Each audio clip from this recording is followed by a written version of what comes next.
ಕಲಿಯುಗದಲ್ಲಂತೂ ಬೆಳೆ ಬೆಳೆಯೋದೇ ಎರಡು ಸಲ. ಒಂದು ಮುಂಗಾರಿನಲ್ಲಿ ಬೆಳೆದರೆ ಇನ್ನೊಂದು ಹಿಂಗಾರಿನಲ್ಲಿ ಬೆಳೆಯನ್ನ ಬೆಳೆಯುವಂತಹ ಸಂಪ್ರದಾಯ ನಮ್ಮ ಕಲಿಯುಗದ ಧರ್ಮ. ಯಾಕೆ? ಯುಗದ ಧರ್ಮಗಳನ್ನ ನಿರೂಪಣೆ ಮಾಡ್ತಾ ಕೃತಯುಗದಲ್ಲಿ ಒಟ್ಟು ಎಷ್ಟು ಬಾರಿ ಬೆಳೆಯನ್ನ ಬೆಳೀತಾರೆ? 7 ಬಾರಿ ಕನಿಷ್ಠ ಪಕ್ಷ ಬೆಳೆಯನ್ನ ಬೆಳೆಯಬಹುದಂತೆ ಕೃತಯುಗದಲ್ಲಿ. ತ್ರೇತಾಯುಗದಲ್ಲಿ 5 ಬಾರಿ ಜನರು ಭೂಮಿಯಲ್ಲಿ ಬೆಳೆಯನ್ನ ಬೆಳೀತಾರೆ. ದ್ವಾಪರದಲ್ಲಿ 3 ಬಾರಿ ಕನಿಷ್ಠ ಪಕ್ಷ ಈ ಭೂಮಿಯಲ್ಲಿ ಬೆಳೆಯನ್ನ ಬೆಳೀತಾರೆ. ಕಲಿಯುಗದಲ್ಲಿ 2 ಬಾರಿ ಈ ಭೂಮಿಯಲ್ಲಿ ಬೆಳೆಯನ್ನ ಬೆಳೀತಾರೆ.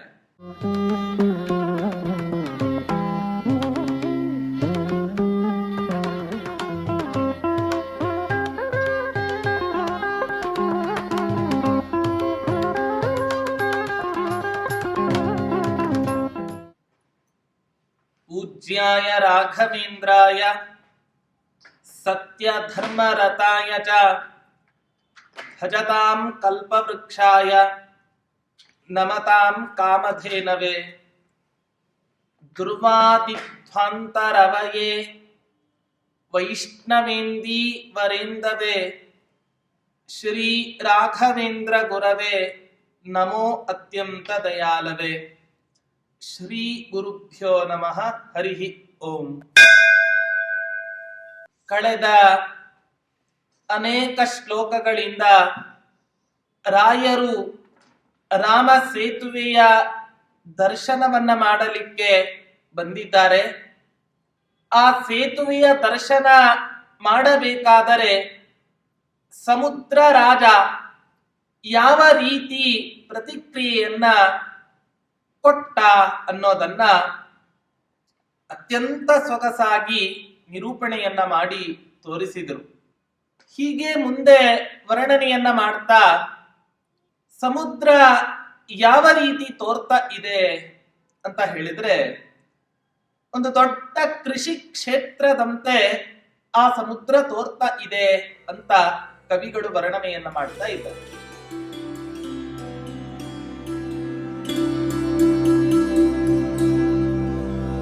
ಹೃತಕಲ್ಪಭೂರುಹತಯಾ ಪುನಶ್ಚ ಭಾಜಕಕಲ್ಪಕಲ್ಪತರುರೋಹಣಾಯ ಯಃ ಹಲಸಂಸ್ಕೃತೋ ಲಹರಿಭಿಃ ಸಮಂತತಃ ಸಕರೀಶರಾಶಿರಪಿ ಸಾಂದ್ರಶೈವಲೈಃ.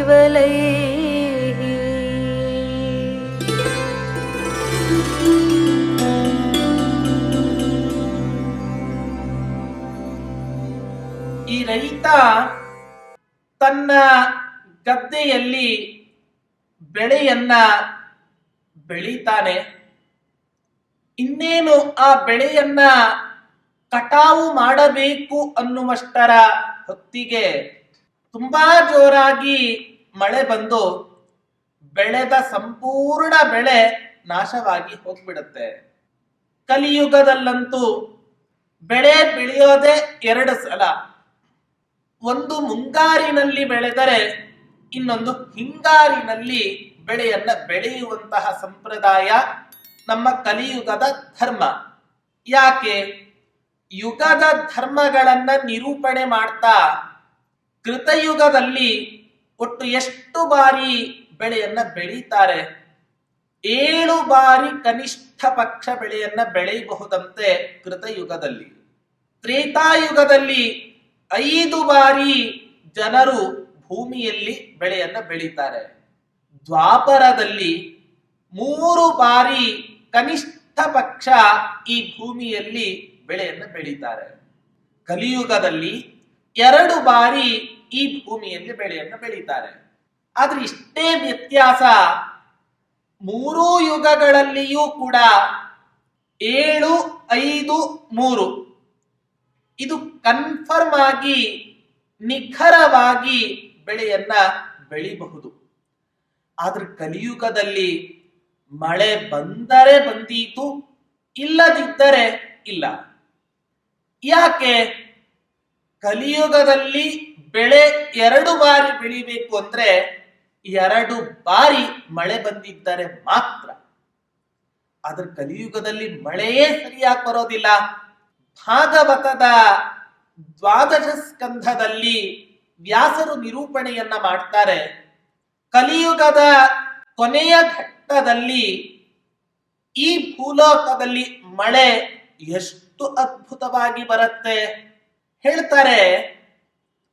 ಎತ್ತಿನ ಹಸುವಿನ ಒಂದು ಕೋಡು ತೊಯ್ದರೆ ಅದರ ಪಕ್ಕದಲ್ಲಿ ಇರುವಂತಹ ಇನ್ನೊಂದು ಕೋಡು ತೊಯ್ದಿರೋದಿಲ್ಲಂತೆ ಮಳೆ ಬಂದರೆ. ಇವಾಗಿನ ಕಾಲದಲ್ಲಿ ನಾವು ನೋಡ್ತೇವೆ, ಒಂದು ನಗರದಲ್ಲಿ ಮಳೆ ಬಂದರೆ, ಒಂದೇ ಊರಿನಲ್ಲಿ ಇದ್ದರೂ ಕೂಡ, ಒಂದು ನಗರದಲ್ಲಿ ಮಳೆ ಬಂದರೂ ಕೂಡ ಇನ್ನೊಂದು ನಗರದಲ್ಲಿ ಮಳೆ ಇರೋದಿಲ್ಲ.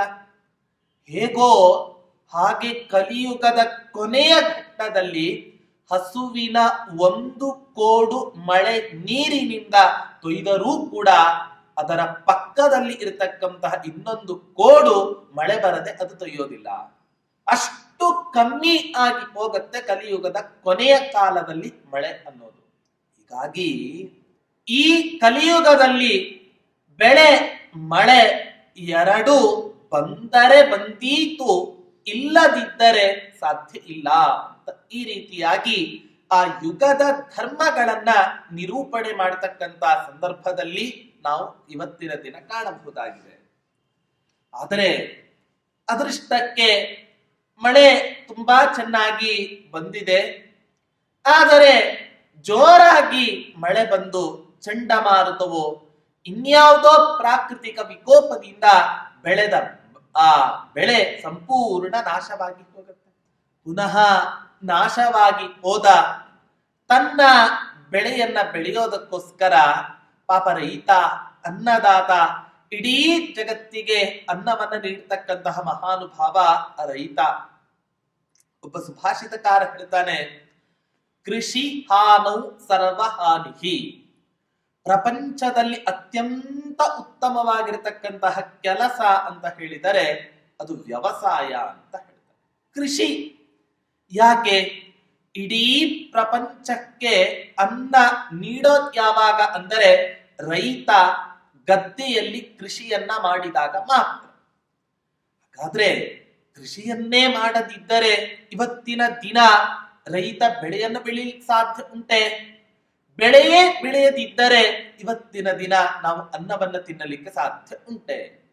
ಹೀಗಾಗಿ ಕೃಷಿ ಹಾನೌ ಸರ್ವ ಹಾನಿಹಿ. ಕೃಷಿ ಹಾನಿಯಾಯಿತು ಅಂತ ಹೇಳಿದರೆ ಎಲ್ಲವೂ ಕೂಡ ಹಾಳಾಗಿ ಹೋಗುತ್ತೆ. ಹೀಗಾಗಿ ಅತ್ಯಂತ ಉತ್ತಮವಾದ ಕೆಲಸ ಯಾವುದು ಅಂತ ಹೇಳಬೇಕಾದರೆ ಕೃಷಿ ವ್ಯವಸಾಯಕ್ಕಿಂತಲೂ ಕೂಡ ದೊಡ್ಡ ಕೆಲಸ ಇನ್ನೊಂದು ಇಲ್ಲ ಅಂತ ಸುಭಾಷಿತಕಾರ ಹೇಳ್ತಾನೆ. ಆದರೆ ಮಳೆ ಬಂದು ಬೆಳೆ ಹಾಳಾಗಿ ಹೋದ ಸಂದರ್ಭದಲ್ಲಿ ಆ ರೈತ ಪುನಃ ನೇಗಿಲಿನ ಮೂಲಕ ಅನೇಕ ಗುದ್ದಲಿ ಕಾಸಿಗಳ ಮೂಲಕ ಆ ಭೂಮಿಯನ್ನು ಏನು ಮಾಡ್ತಾನೆ ಅಂತ ಹೇಳಿದ್ರೆ ಅನೇಕ ಬಾರಿ ಆ ಭೂಮಿಯನ್ನು ಉತ್ತುತ್ತಾನೆ, ಬೆಳೀತಾನೆ. ಆ ಭೂಮಿಯಲ್ಲಿ ಒಣ ಸಗಣಿ ಹಾಗೆ ಗೊಬ್ಬರ ಮತ್ತೆ ಪುನಃ ಆ ಭೂಮಿಯು ಫಲವತ್ತತೆಯಿಂದ ಕೂಡಬೇಕು ಅನ್ನುವ ಕಾರಣದಿಂದ ಬೀಜವನ್ನ ಬಿತ್ತುತ್ತಾನೆ, ಗಿಡವನ್ನ ನೆಡ್ತಾನೆ. ಹೇಗೋ ಈ ಲೋಕದಲ್ಲಿ ಯಾವ ರೀತಿಯಾಗಿ ನಮಗೆ ಕಂಡಿದನೋ ಹಾಗೆ ಈ ಸಮುದ್ರವೂ ಕೂಡ ಒಂದು ದೊಡ್ಡ ಕೃಷಿ ಕ್ಷೇತ್ರದಂತೆ ನಮಗೆ ತೋರ್ತಾ ಇದೆ ಅಂತ ವರ್ಣನೆ. ಯಾಕೆ? ಸಮುದ್ರ ರಾಜನು ಕೂಡ ಈ ತನ್ನನ್ನ ಮಥನ ಮಾಡಿದ ಸಂದರ್ಭದಲ್ಲಿ ಅಮೃತಕ್ಕೋಸ್ಕರ ದೇವ ದೈತ್ಯರಿಗೆ ಸಂಗ್ರಾಮವಾದಾಗ ದೇವತೆಗಳು ದೈತ್ಯರು ಸೇರಿ ಆ ಸಮುದ್ರವನ್ನ ಮಥನ ಮಾಡ್ತಾರೆ. ಆ ಸಮುದ್ರ ಮಥನ ಮಾಡಿದ ಸಂದರ್ಭದಲ್ಲಿ ಕಲ್ಪವೃಕ್ಷ ಉದಯ ಆಯಿತು.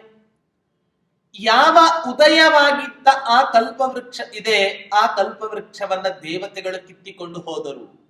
ಹೋದಾಗ ಸಮುದ್ರ ರಾಜ ಮತ್ತೆ ಪುನಃ ಇನ್ನೊಂದು ಕಲ್ಪವೃಕ್ಷವನ್ನ ಬೆಳಿಬೇಕು ಅಂತ ಮನಸ್ಸಾಯ್ತಂತೆ. ಯಾವ ರೀತಿ ರೈತ ತನ್ನ ಭೂಮಿ ಹಾಳಾಗಿ ಹೋದ ಮೇಲೆ ಆ ಭೂಮಿಯಲ್ಲಿ ಬೆಳೆಯನ್ನ ಬೆಳೆಯೋದಕ್ಕೋಸ್ಕರ ಇನ್ನೊಂದು ಸಾರಿ ಉಳುಮೆಯನ್ನ ಮಾಡ್ತಾನೋ, ಹಾಗೆ ಈ ಸಮುದ್ರ ರಾಜನು ಕೂಡ ಕಲ್ಪ ವೃಕ್ಷ ಎಂಬ ಬೆಳೆಯನ್ನ ಬೆಳಿಬೇಕು ಅನ್ನೋದಕ್ಕೋಸ್ಕರ ತನ್ನ ಕ್ಷೇತ್ರವನ್ನ ಚೆನ್ನಾಗಿ ಹದ ಮಾಡ್ತಾ ಇದ್ದಾನೆ, ಉಳುಮೆಯನ್ನ ಮಾಡ್ತಾ ಇದ್ದಾನೆ. ಯಾವ ರೀತಿಯಾಗಿ ಅಂತ ಹೇಳಿದರೆ, ಅಲೆಗಳೇ ದೊಡ್ಡ ನೇಗಿಲುಗಳು. ಆ ಅಲೆಗಳೆಂಬ ನೇಗಿಲುಗಳಿಂದ ಈ ಸಮುದ್ರ ರಾಜ ತನ್ನ ಕ್ಷೇತ್ರವನ್ನ ಉಳುಮೆ ಮಾಡ್ತಾ ಸಾರ್ತಾ ಅತ್ಯಂತ ಫಲವತ್ತಾದ ಫಲವನ್ನ ಕೊಡೋದಕ್ಕೋಸ್ಕರ ಆ ರೈತ ಆ ಸಮುದ್ರ ರಾಜ ಏನ್ ಮಾಡ್ತಾ ಇದ್ದಾನೆ ಅಂತ ಹೇಳಿದ್ರೆ, ತನ್ನ ಕ್ಷೇತ್ರವನ್ನ ತನ್ನ ಆ ಸ್ಥಳವನ್ನ ಶುದ್ಧ ಮಾಡ್ಕೊಳ್ತಾ ಇದ್ದಾನೆ. ಅಲ್ಲ, ಬೆಳೆ ಬೆಳಿಬೇಕು ಅಂತ ಹೇಳಿದರೆ ಗೊಬ್ಬರ ಬೇಕು, ಪಾಚಿ ಬೇಕು, ಅಲ್ಲಾದ್ರೆ ಸಗಣಿ ರಾಶಿ, ಇಲ್ಲಾದ್ರೆ ಯಾವುದು ಅಂತ ಹೇಳಿದ್ರೆ ಅದಕ್ಕೋಸ್ಕರ ಗೊಬ್ಬರಕ್ಕೋಸ್ಕರ ಪಾಚಿಯೇ ದೊಡ್ಡ ಸೆಗಣಿ ಅಂತ ಹೇಳ್ತಾ ಇದ್ದಾರೆ. ಯಾಕೆ? ಆ ಸಮುದ್ರದ ದಡದ ಭಾಗದಲ್ಲಿ ಅನೇಕ ಸಸ್ಯಗಳು ಬೆಳಿತಾವೆ.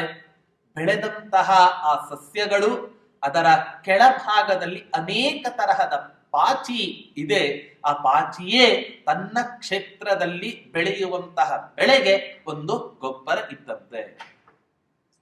ಹೀಗಾಗಿ ಪುನಃ ಆ ಸಮುದ್ರ ರಾಜ ಕಲ್ಪ ವೃಕ್ಷವನ್ನ ಬೆಳೆಸೋದಕ್ಕೋಸ್ಕರ ತನ್ನ ಸಮುದ್ರದಲ್ಲಿ ಪಾಚಿ ಎಂಬ ಗೊಬ್ಬರವನ್ನ ಹಾಕಿ ಆ ಕಲ್ಪವೃಕ್ಷ ಗಿಡವನ್ನ ಬೆಳೆಸೋದಕ್ಕೋಸ್ಕರ ಪ್ರಯತ್ನವನ್ನ ಮಾಡ್ತಾ ಇದ್ದಾನೆ ಅಂತ ಆ ಕವಿಗಳು ಅಲೆಗಳ ಓಡಾಟದಿಂದ, ಆ ಪಾಚಿಯನ್ನ ನೋಡುವಿಕೆಯಿಂದ ಆ ಕವಿಗಳು ಈ ರೀತಿಯಾಗಿ ಸಮುದ್ರವನ್ನ ವರ್ಣನೆ ಮಾಡ್ತಾ ಇದ್ದಾರೆ.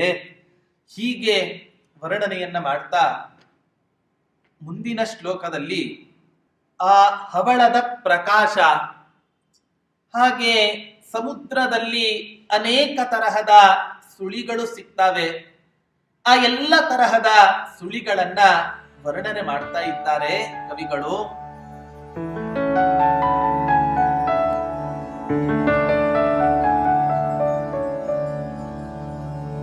ಪರಿವೃತ್ಯ ಪೂರಿತ ಜಲಾಮಪಾಂ ಭ್ರಮಿಂ ಸ್ಫುರಿತಾ ಸ್ಫುರದೃ ಚಿರವಿದ್ರುಮಾಂ ಪ್ರಗೇ ಕವಯೋ ಹಿ ಯತ್ರ ವರುಣಾಲಯೇ ನಿಶಾಕೃತ ದೀಪ ಶಾಂತಿಮಭಿತ ಶಶಂಕಿರೇ.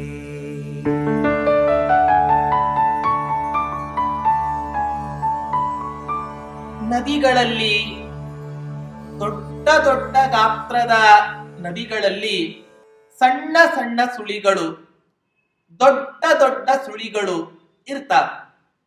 ನಾವೆಲ್ಲ ನದಿ ಸ್ನಾನವನ್ನ ಮಾಡಬೇಕಾದರೆ ನದಿ ಪಾತ್ರದ ಜನರು ಎಲ್ಲರನ್ನೂ ಕೂಡ ಎಚ್ಚರಿಸ್ತಾ ಇರ್ತಾರೆ, ಈ ನದಿಗಳಲ್ಲಿ ತುಂಬಾ ಸುಳಿಗಳು ಇದ್ದಾವೆ, ಸ್ನಾನ ಮಾಡಬೇಕಾದರೆ ತುಂಬಾ ಎಚ್ಚರದಿಂದ ಮಾಡಿ. ಯಾಕೆ? ಯಾರಾದರೂ ಒಬ್ಬ ಪುರುಷ ಆ ಸುಳಿಯಲ್ಲಿ ಸಿಲುಕಿ ಹಾಕಿಕೊಂಡರೆ ಆಗ ಅವನು ಸತ್ತೇ ಹೋಗ್ತಾನೆ, ಮೇಲೆ ಬರಲಿಕ್ಕೆ ಸಾಧ್ಯವೇ ಇಲ್ಲ. ಅಷ್ಟು ಪ್ರಭಾವ, ಅಷ್ಟು ಶಕ್ತಿ, ಸೆಳೆತದ ಶಕ್ತಿ ಆ ಸುಳಿಗೆ ಇರುತ್ತೆ. ಹೀಗಾಗಿ ಕವಿಗಳು ಹೇಳ್ತಾ ಇದ್ದಾರೆ, ಯಾವ ರೀತಿ ನದಿಗಳಲ್ಲಿ ಈ ತರಹದ ಸುಳಿಗಳನ್ನ ನಾವು ಕಾಣ್ತೇವೋ, ಸಣ್ಣ ಪುಟ್ಟ ಸುಳಿಗಳನ್ನ, ಹಾಗೆ ಸಮುದ್ರದಲ್ಲಿಯೂ ಕೂಡ ದೊಡ್ಡ ದೊಡ್ಡ ಸುಳಿಗಳನ್ನ ನಾವು ಇವತ್ತಿನ ದಿನ ನೋಡಬಹುದು. ಆದ್ರೆ ಆ ಸುಳಿಗಳಲ್ಲಿ ಎಷ್ಟೇ ನೀರನ್ನ ಸುರಿದರೂ ಕೂಡ ಸುಳಿ ಮಾತ್ರ ತುಂಬೋದಿಲ್ಲ. ನದಿಯಲ್ಲಿ ಇರತಕ್ಕಂತಹ ಸುಳಿಗಳೇ ಆಗಲಿ, ಸಮುದ್ರದಲ್ಲಿ ಇರ್ತಕ್ಕಂತಹ ಸುಳಿಗಳೇ ಆಗಲಿ, ಆ ಸುಳಿಗಳಿಗೆ ಎಷ್ಟೇ ನೀರನ್ನ ಹಾಕಿದರೂ ಕೂಡ ಆ ಸುಳಿಗಳು ಮಾತ್ರ ತುಂಬೋದೇ ಇಲ್ಲ. ಇಂಥ ಸಂದರ್ಭದಲ್ಲಿ ಆ ಸುಳಿಗಳ ಆಳದಲ್ಲಿ ಅನೇಕ ಹವಳದ ಪ್ರಕಾಶ ಅತ್ಯಂತ ಸ್ಪಷ್ಟವಾಗಿ ಗೋಚರ ಆಗ್ತಾ ಇತ್ತು. ಸ್ಫುರಿತ ಸ್ಫುರದೃಚಿರ ವಿದ್ರುಮಾಂ ಅಪಾಂ ಭ್ರಮಿಂ. ಹೇಳ್ತಾರೆ, ಆ ಆಳದಲ್ಲಿ ಇದ್ದ ಯಾವ ಹವಳದ ಕಾಂತಿ ಇದೆ, ಆ ಹವಳದ ಕಾಂತಿ ಅತ್ಯಂತ ಸ್ಪಷ್ಟವಾಗಿ ಗೋಚರ ಆಗ್ತಾ ಇತ್ತಂತ ಆ ಸಂದರ್ಭದಲ್ಲಿ. ಆದ್ರೆ ಇದೆಲ್ಲ ಆಗೋದ್ ಯಾವಾಗ ಅಂತ ಹೇಳಿದ್ರೆ ಪ್ರಗೆ ಪ್ರಾತಃ ಕಾಲದಲ್ಲಿ ಆಗತ್ತೆ ಅಂತ ಹೇಳ್ತಾರೆ.